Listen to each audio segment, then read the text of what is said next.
Ahora tenemos al señor Trump haciendo su anuncio diciendo que el Tribunal Supremo de Estados Unidos otorga una victoria a Trump sobre las medidas cautelares. Ahora, mis hermanos y hermanas, ¿qué es la ley de extranjería? Ya hablamos de esto. Esto dice, ¿se ha utilizado en el pasado la ley de enemigos extranjeros? ¿Sí o no? ¿Se ha utilizado en el pasado? Se utilizó en la Primera Guerra Mundial, la Segunda Guerra Mundial, la Guerra de 1812 y en las guerras mundiales primero y segundo. La ley fue una autoridad clave y base para las detenciones. ¿Qué más? Expulsiones y restricciones dirigidas contra inmigrantes alemanes, austríacos, húngaros, japoneses e italianos, basadas únicamente en su ascendencia. La ley es más conocida por su papel en el internamiento de japoneses, una parte vergonzosa de la historia de Estados Unidos por la que el Congreso, los presidentes y los tribunales han pedido disculpas. En la Segunda Guerra Mundial, japonés-estadounidense,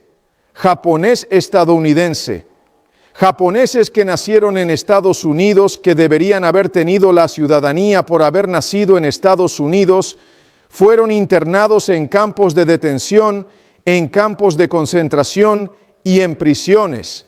Se les confiscaron sus bienes, se les mantuvo detenidos, se les obligó a trabajar hasta el final de la Segunda Guerra Mundial durante varios años, solo por ser japoneses, considerados enemigos de Estados Unidos, enemigos del gobierno, enemigos de la ley o enemigos del Estado. Así que ahora, mis hermanos y hermanas, esta ley de enemigos extranjeros se ha utilizado no solo contra personas que no eran ciudadanas, sino también contra ciudadanos de Estados Unidos cuando se les consideraba enemigos de este país. ¿Lo entiende?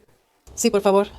Ahora bien, mis hermanos y hermanas, ¿saben ustedes que aquello que acaba de ocurrir está abriendo de nuevo la puerta al regreso de la persecución en los Estados Unidos de América contra cualquiera que sea considerado un enemigo del Estado? Y la gente está, ¡hurra, hurra, hurra! Tienen a 7 adventistas republicanos que aplauden esto, pero no entienden lo que significa. Demócratas, republicanos que no lo entienden. Demócratas que sí, que no entienden lo que esto significa. Pero hermanos y hermanas, quiero que entiendan algo. Dice, ¿en qué condiciones puede el presidente invocar la ley de enemigos extranjeros? Puede hacerlo en tiempos de guerra. Pero aquí dice que el presidente puede invocarla en guerra declarada o cuando un gobierno extranjero amenace o lleve a cabo, ¿qué? Invasión o incursión claramente depredadora. ¿Qué es esto? ¿Qué es eso? Ahora mire eso. Contra el territorio de EU, la Constitución otorga al Congreso y no al presidente la facultad de declarar la guerra. Por lo tanto, el presidente debe esperar al debate democrático y a una votación en el Congreso para invocar la ley de extranjeros enemigos, basándose en ¿qué declaración? Guerra. Pero el presidente no tiene por qué esperar al Congreso para invocar la ley basándose en una invasión en curso amenazada o en una incursión depredadora. El presidente tiene autoridad inherente para repeler este tipo de ataques repentinos y una autoridad que necesariamente implica la facultad discrecional de decidir cuándo está en marcha una invasión o una incursión depredadora. Ahora bien, ¿qué significa eso? Déjenme resumirlo. Dice que solo hay 2 formas de invocar la ley de enemigos extranjeros. La primera, en guerra. Pero para hacer eso, el Congreso tiene que estar de acuerdo con usted. Y por lo general, el Partido Demócrata no van a estar de acuerdo con nada de lo que diga el señor Trump. Sea bueno o malo, simplemente no van a estar de acuerdo. Y el Partido Republicano no va a estar de acuerdo con nada de lo que dicen los demócratas. Sea bueno o malo, no va a pasar. Ahora bien, hermanos y hermanas, al ver lo que ocurre y entenderlo, hay una segunda forma. Si esto ocurre durante un período de invasión o durante una incursión depredadora. Ahora bien, ¿sabía usted que la Constitución no define de una manera claramente precisa qué es una incursión depredadora, lo cual significa que puede interpretarse según quién esté en el poder? Ahora, quiero que entienda algo. Lo único que tiene que hacer es volverse un enemigo y sentir que estamos en crisis, y entonces se podrá invocar la guerra y esta política. Ahora, fíjese bien. Sí, de manera profética. De manera profética, sí.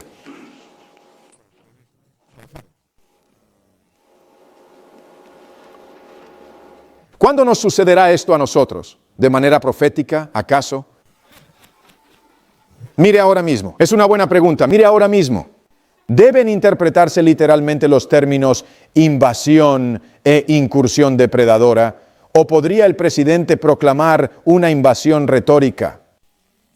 Como han reconocido el Tribunal Supremo y presidentes anteriores, la ley de enemigos extranjeros es una facultad propia de tiempos de guerra, pero eso ya lo hemos tratado, no lo voy a repasar ahora. Pero básicamente está diciendo que sí que puede.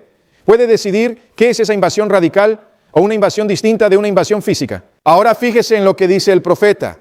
En El conflicto de los siglos, página 592, las dignidades de la Iglesia y del Estado se unirán para proveer, persuadir o obligar a todas las clases a honrar el domingo. La falta de autoridad divina será suplida por decretos opresivos. Permítame decirle algo. ¿Qué se ha utilizado para aplicar una disposición opresiva a los ciudadanos en Estados Unidos? La ley de extranjería del enemigo de 1798. Ahora fíjese en lo que dice. Corrupción política. ¿Vemos algo de eso ahora? ¿En cuántos partidos? La corrupción política está destruyendo el amor por la justicia y el respeto por la verdad. Incluso en la supuestamente libre América, los gobernantes y legisladores, para asegurarse el favor público, cederán a la exigencia popular de una ley que imponga la observancia del domingo. Ahora, hermanos y hermanas, el culto dominical no es popular para la mayoría de los estadounidenses. Alguien dijo, ¿qué significa? La mayoría de los estadounidenses no son religiosos ahora. Eso me indica que para que la observancia del domingo se convierta en una demanda popular, antes tendría que ocurrir algo dentro de Estados Unidos para que eso llegara a suceder. ¿Qué haría que un ateo quisiera una ley dominical? ¿O que un musulmán la quisiera? ¿O que un hindú la quisiera? ¿O un bautista? Bueno, sabemos por qué él querría una. Pero ¿qué haría que el mundo fuese así? Ahora, hermanos y hermanas, tenemos que estudiar eso. No entraremos en eso hoy. Pero dice que la libertad de conciencia, que ha ocasionado un sacrificio tan grande, ¿ya no será qué? Respetado. Así que la libertad, el libre albedrío, se ha terminado. Ahora fíjense bien en lo que dice el profeta. Continúen en 5:92. Dice que quienes honren el sábado bíblico serán denunciados como enemigos de... Vaya. El profeta dice que si guardo el sábado bíblico, ¿qué es el sábado bíblico? ¿El domingo, el primer día de la semana o el sábado del séptimo día? Así que si acepto el sábado del séptimo día. Mire, hermano Bill, usted viene a la iglesia en sábado y la gente le ve salir de su casa. Dicen, cada sábado se va temprano.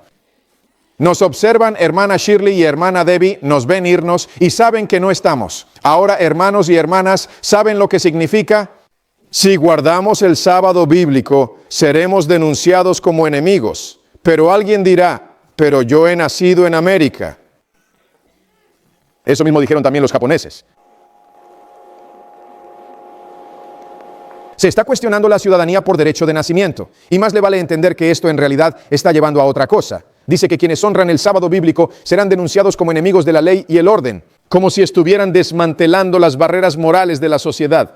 ¿Provocando qué? Anarquía y qué más, corrupción y atrayendo los juicios de Dios sobre la tierra. Sus escrúpulos de conciencia. Es decir, se dirá que obedecer la ley por conciencia se verá como terquedad y desprecio a la autoridad. Leamos esto juntos. ¿De qué se les acusará exactamente? De desafecto hacia el gobierno en concreto. Ahora los quiero a ustedes, así que nos volvimos enemigos del gobierno, del Estado. Ahora, hermanos y hermanas, ¿por qué en la Segunda Guerra Mundial se llevaron a los japoneses y los sacaron de casa? Confiscaron. ¿Sus cuentas bancarias? Confiscado. Ahora, aunque un hombre tuviera dinero, se lo confiscaban. Todos sus bienes eran incautados. Entonces los despojaron sin siquiera tener un juicio.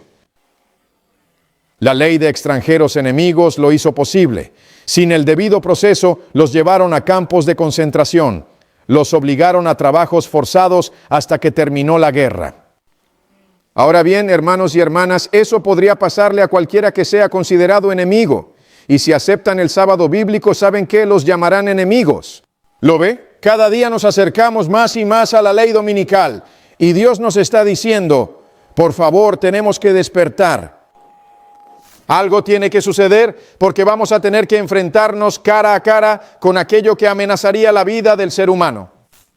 Y la única manera de pasar por esto es que necesitamos una relación con Dios cercana, íntima y personal. Quiero esa experiencia. ¿Qué dice usted? Amén. Bien, nunca lo lograremos hasta que entendamos cómo convertirnos. Nicodemo buscaba la verdad y sin embargo no estaba listo para lo que pasaba. Nicodemo vino de noche a ver a Jesús. Puede fijarse en la obra del artista y ver que al fondo estaba la luna. Y mire su cara. Está mucho más pendiente de si alguien lo ve que de mirar atentamente al Salvador. Por eso, Él vino durante la noche. Venía a Jesús en secreto. Sorprende que la gente no venga a usted abiertamente, pero luego venga a decirle, nunca olvidaré que hubo alguien que supuestamente estaba abiertamente en contra de nosotros en nuestro ministerio. Decían algo así como, no queremos tener nada que ver con este hombre y cosas por el estilo en este ministerio. No creemos en ello. Y luego, uno de los miembros de la familia está a punto de morir y él llama en secreto, ¿podría por favor orar por mi familia? ¿Vendría usted a otro estado? ¿Vendría usted y ungiría a mi familiar en esta situación? Ahora bien, ¿acaso un hombre que no cree realmente le llama cuando está entre la vida y la muerte? Ahora bien, ¿qué piensa usted? Decimos, ay, no voy porque usted ha hablado contra nosotros y nuestro ministerio. ¿Es así Jesús? ¿Sabe que ni lo mencionamos? Ahora bien, mis hermanos y hermanas, Nicodemo había acudido al Señor con la intención de entablar una conversación directa con Él. Pero Jesús expuso con claridad los principios fundamentales de ¿qué? La verdad, el deseado de todas las gentes. 171. ¿Sabe usted que Jesús, fuera cual fuera el momento, no pensaba en sí mismo, sino que trataba de salvarnos a todos? Dice que le dijo a Nicodemo, ¿no es conocimiento teórico? ¿Cuál es la siguiente palabra? Conocimiento teórico. ¿Qué es lo que tanto necesita? Regeneración espiritual. Ahora bien, ¿qué buscaba Nicodemo y con qué fin? Conocimiento teológico meramente teórico. Pero Jesús dijo, eso no es lo que usted necesita. ¿Qué es lo que tanto necesita? Regeneración espiritual. ¿De qué está hablando? ¿Regeneración espiritual? Nacer de nuevo. ¿De qué está hablando? Conversión. Ahora, hermanos y hermanas, Jesús está diciendo, miren, no hace falta que me hablen de ningún debate teológico. Necesitan entender la conversión. Dice que no tienen que satisfacer su curiosidad, sino tener un corazón nuevo. Debe recibir una nueva vida de lo alto antes de poder apreciar las cosas celestiales. Hasta entonces, deme otro nombre hasta que se produzca este cambio de conversión, que hace nuevas todas las cosas. No habrá salvación. Está bien que usted hable conmigo acerca de mi autoridad o de mi misión. Se dice que ni siquiera tiene sentido contarle todo lo que hago si usted no se ha convertido. ¿Sabe que Jesús intentaba centrar su atención en lo más importante? Nicodemo miraba a todas partes pensando, bueno, ¿qué va a pasar entonces? ¿Y qué va a pasar esto o aquello? Y Jesús dijo, mire, hasta que usted no se convierta, eso no le tendrá sentido. De hecho, fíjese en lo que dijo Jesús en Juan 3. Mire lo que dice. En el versículo 3, Nicodemo le dijo, sabemos que eres un maestro que viene de Dios. Quería halagar a Jesús, pero Jesús no se dejó influir. Versículo 3, Jesús le respondió, en verdad le digo que si una persona no nace de nuevo, no puede ver el reino de Dios. Ahora, por favor, fíjese en esta declaración. Mire esta afirmación. Cristo, esencia 98. La gran verdad de la conversión del corazón por el Espíritu Santo se presenta en las palabras de Cristo a Nicodemo. En verdad le digo, si el hombre no nace de lo alto, no puede ver el reino de Dios. Así, el profeta dice con mucho cuidado que cuando Jesús le dijo a Nicodemo, debe nacer de nuevo, usted sabe lo que realmente le estaba enseñando acerca de la conversión. Así que Jesús estaba diciendo que lo que realmente necesitamos no es simplemente conocimiento teórico. Necesitamos una regeneración espiritual que nos lleve a la conversión, una conversión verdadera, una conversión bíblica. Y por eso usted y yo hemos estado estudiando qué es realmente esta conversión. Por eso hemos analizado esto. Y la inspiración dice en Evangelismo 3:22 que a menos que quienes reciben la verdad estén completamente, ¿cuál es la siguiente palabra? Convertidos, a menos que haya un cambio radical en la vida y en el carácter, a menos que el alma esté firmemente aferrada a la roca eterna, no soportarán la prueba. Así que cuando llegue el tiempo de prueba, con la pérdida de un yerno en la guerra civil y la persecución, ¿lo saben, hermanos y hermanas? A menos que estemos plenamente convertidos, no superaremos ese tiempo. Entonces, ¿qué necesitamos en estos días finales? Hábleme alguien. Conversión. Conversión verdadera.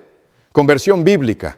Por eso nos dimos cuenta de que había muchas cosas que se podían estudiar más a fondo acerca de la conversión. Pero hay 3 cosas que son esenciales. Usted ya lo sabe a estas alturas. Repasemos rápido. ¿Cuáles son las 3 cosas que debemos estudiar sobre la conversión? Número 1, la importancia de la conversión. Número 2, ¿qué es la conversión? Número 3, ¿cómo convertirse y qué más? Permanecer convertidos, lo cual se llama santificación. Ahora, mis hermanos y hermanas, 1 Corintios 12, versículo 1, leámoslo juntos. La Biblia dice, en cuanto a los dones espirituales, hermanos, no quiero que ustedes lo ignoren. Ahora bien, ¿cuál sería uno de los dones espirituales que Dios quiere darnos? Hábleme, por favor, la gracia. Ahora bien, Dios no quiere que seamos ignorantes acerca del Espíritu y del don de la gracia. Mire el versículo 3. Por tanto, quiero que ustedes comprendan que nadie que hable mediante el Espíritu de Dios llama maldito a Jesús, y que nadie puede decir que Jesús es el Señor, sino únicamente por el Espíritu Santo.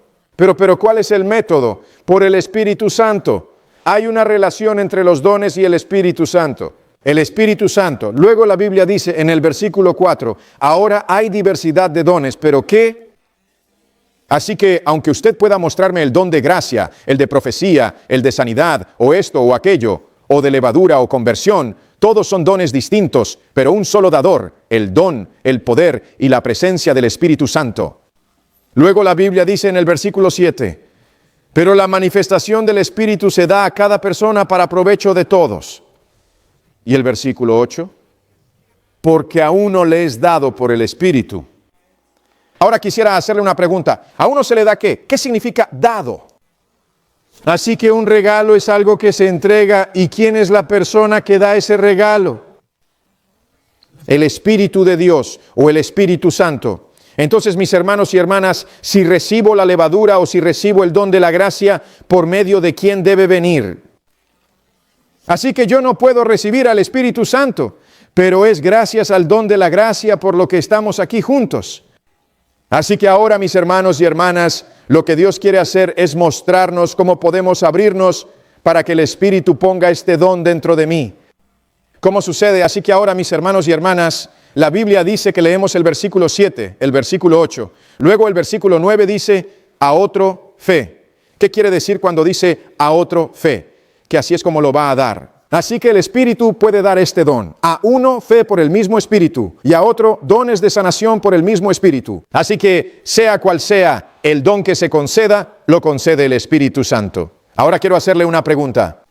Así que, si voy a recibir la levadura de la gracia que me convertirá, que traerá el poder de Dios a mi alma, será por medio del Espíritu Santo. Mi pregunta es, ¿puede algo impedir que el Espíritu me conceda el don de la gracia? Mire Santiago capítulo 4, ¿qué libro dije? Santiago capítulo 4. Mire lo que dice la Biblia en Santiago capítulo 4. Y cuando llegue, hágamelo saber diciendo amén.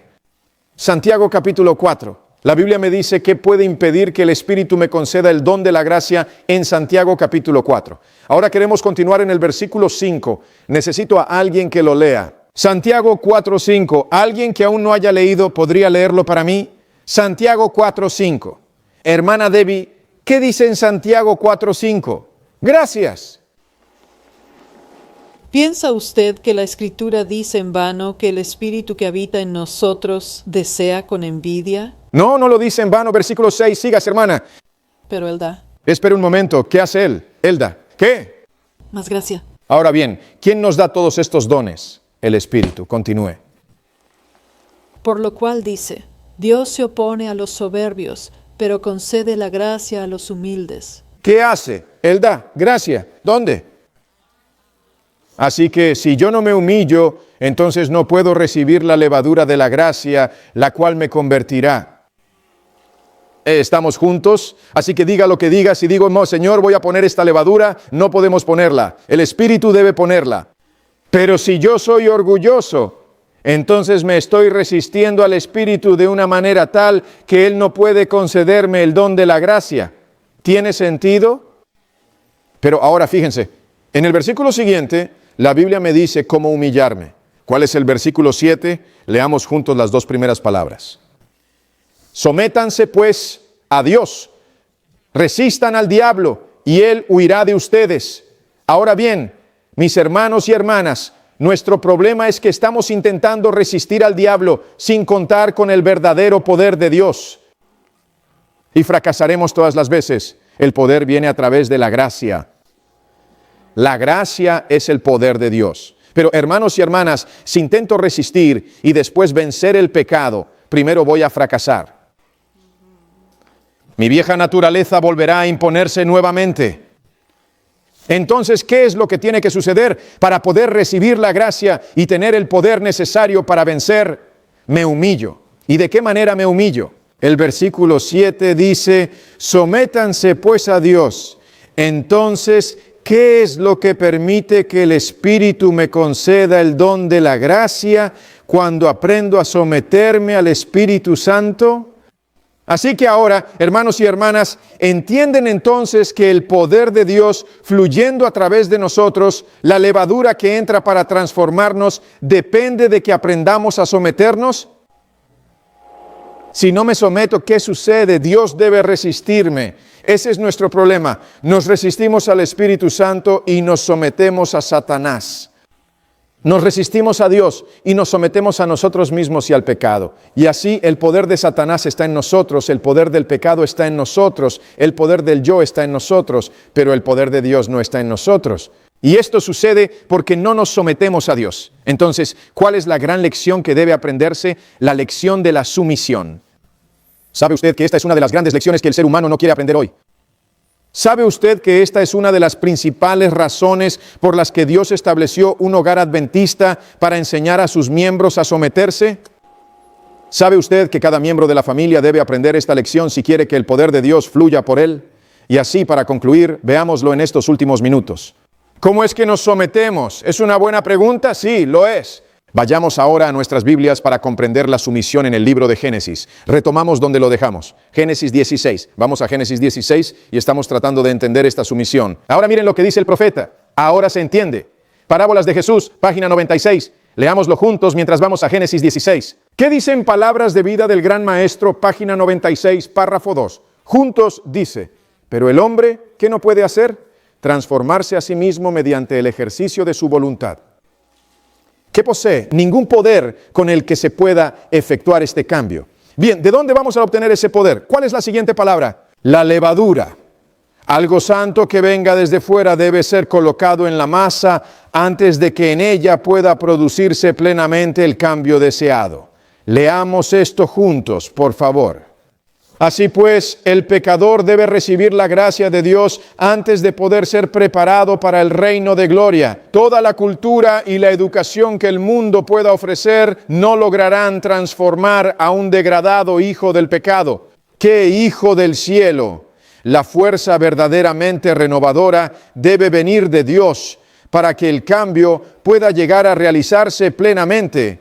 Solo por medio del Espíritu Santo, todos los que serán salvados, sean de condición alta o baja, ricos o pobres, deben someterse a la acción de este poder.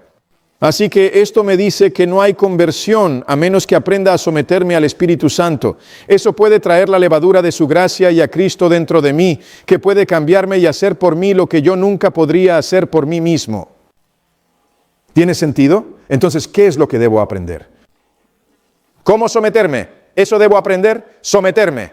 Ahora usted y yo lo sabemos. Volvimos atrás y lo vimos. ¿Por qué me cuesta someterme? Mi naturaleza. Mi naturaleza. ¿Puede el etíope cambiar su piel o el leopardo sus manchas? Entonces, ¿cómo podemos nosotros que estamos acostumbrados a hacer el mal, hacer el bien? ¿Cuál es en realidad nuestro problema? ¿Por qué el etíope tiene esa piel? Porque esa es su naturaleza. ¿Y por qué el leopardo tiene sus manchas? Esa es su naturaleza. ¿Y por qué el pecador sigue pecando? Por su naturaleza. Vaya a Efesios. ¿A qué libro dije que volveríamos enseguida? Génesis 16. Efesios capítulo 2. Mire lo que dice la Biblia en Efesios capítulo 2. Y cuando llegue, hágamelo saber diciendo amén. ¿A qué libro vamos? A Efesios capítulo 2. Ahora fijémonos juntos en el versículo 1. Lo leeremos juntos. Efesios capítulo 2, comenzando en el versículo 1. Leámoslo juntos. La Biblia dice: y a vosotros os dio vida cuando estabais muertos en delitos. ¿Y en qué más? En pecados.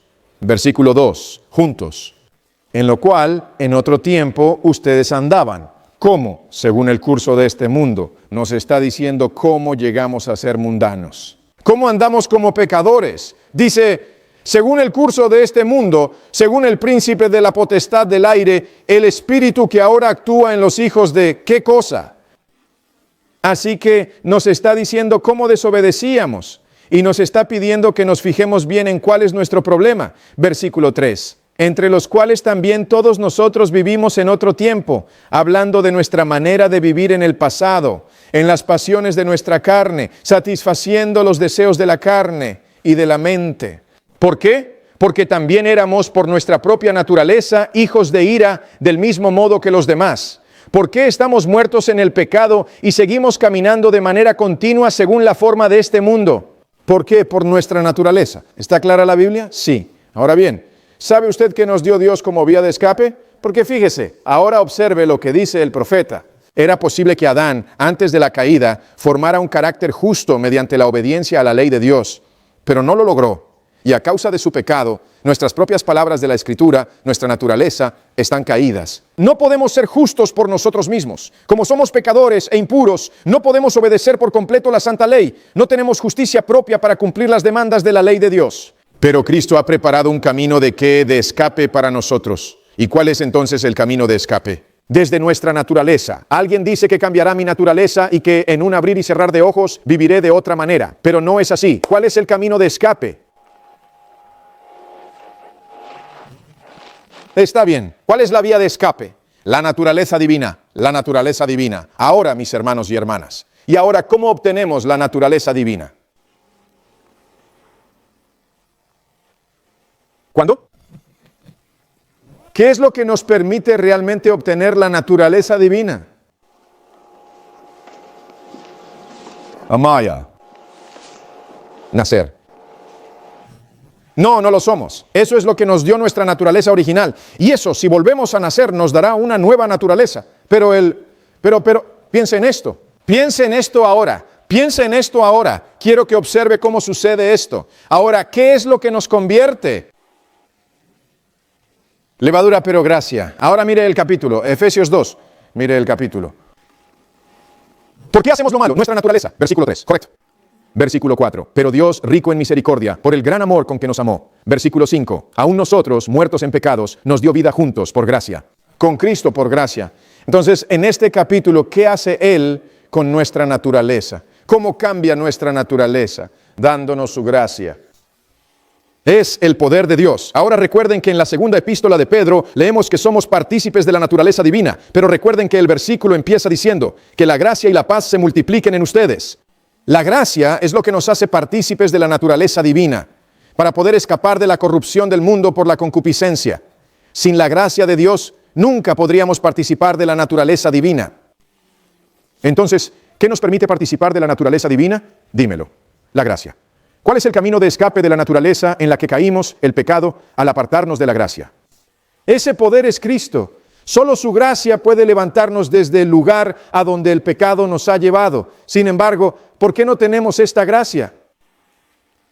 Porque sencillamente no queremos someternos de verdad. Dios se opone a los soberbios, pero concede su gracia a los humildes que se someten a Dios. Así que, hermanos y hermanas, la sumisión no nos concede ni nos hace partícipes de la naturaleza divina. Nacer no nos hace partícipes de la naturaleza divina. Lo que nos concede el don de poder participar de la naturaleza divina es Cristo y su gracia. Pero Él no puede concedernos ese poder para que podamos participar de la naturaleza divina, a menos que nos sometamos plenamente. ¿Tiene sentido? Y por tanto, el poder de Dios. La sumisión no es el poder de Dios, pero permite que el poder de Dios actúe. Y así, hermanos y hermanas, por eso debemos comprender con claridad qué es la sumisión. ¿Qué es lo más importante que usted debe entender acerca de la sumisión? ¿Por qué el cerdo vuelve nuevamente al fango? Su propia naturaleza. ¿Por qué vuelve el perro al vómito? Por su naturaleza. ¿Por qué vuelve el pecador nuevamente al pecado? Por su naturaleza. ¿Y cuál es la manera de escapar? La naturaleza divina. ¿Cómo nos llega la naturaleza divina? Por la gracia de Dios. ¿Por qué no tenemos esa gracia? Porque no nos estamos sometiendo. Muy bien. Nadie está tan comprometido ni ha caído tan bajo como para quedar fuera del alcance de este poder. No importa lo lejos que hayamos llegado, aún hay esperanza. ¿Cómo? En todos los que se sometan al Espíritu Santo ha de implantarse un nuevo principio de vida. La imagen perdida de Dios ha de ser, ¿qué cosa exactamente? ¿Restaurada? ¿En dónde? En la humanidad. Así que, hermanos y hermanas, la única manera en que el Espíritu Santo puede hacerlo por nosotros es si aprendemos la lección de la sumisión. Sumisión. Sumisión.